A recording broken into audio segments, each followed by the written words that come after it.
Give the floor to Armenia. Thank you, Chair.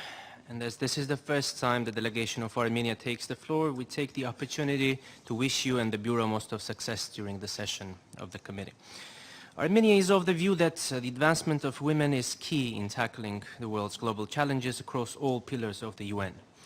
Policy making in Armenia has a special focus on the protection and promotion of women's rights, achieving gender equality, including through gender-responsive regulations to ensure empowerment of women, their full, equal and meaningful participation in all spheres of public life.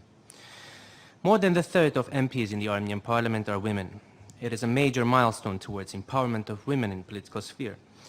The government of Armenia pays particular attention to the economic empowerment of women and closely cooperates with UN agencies to implement tailor-made projects assisting women and girls throughout the country, and especially in rural areas, to get actively involved in economic activities. Moreover, Armenia has continuously registered a high percentage in participation of women in the ICT sector of about 40%. Throughout the 4 years of its membership in the UN Commission on the Status of Women, Armenia made its utmost to contribute to the work of the Commission, including through chairmanship of CSW at its 64th and 65th sessions. In line with its efforts to contribute to the advancement of women globally, Armenia reaffirms its strong support to the forward-looking commitments contained in the political declaration and the agreed conclusions of the Commission.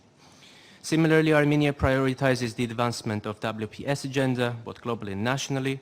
The second National Action Plan of Armenia is underway, which will contribute to the promotion of the role of women in conflict prevention, peace building and peacemaking. Mr. Chair, the recent developments in our region have had a particularly disproportionate impact on vulnerable groups, including women and girls, as crises and humanitarian catastrophes often do.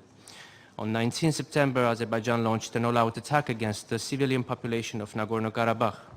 It resulted in the deaths of many civilians, including women and children. The military aggression was part of the policy of ethnic cleansing of the Armenian population of Nagorno-Karabakh.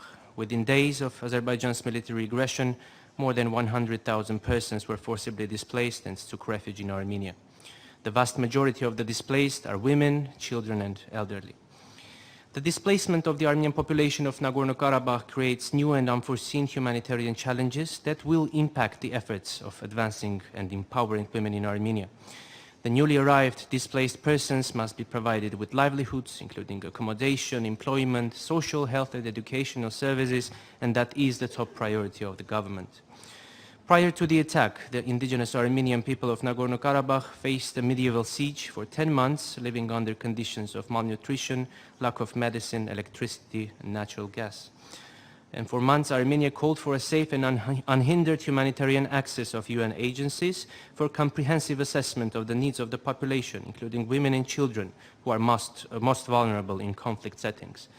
Azerbaijan hampered the humanitarian access of the UN agencies to Nagorno-Karabakh up until its full depopulation and now tries to manipulate UN's recent engagement.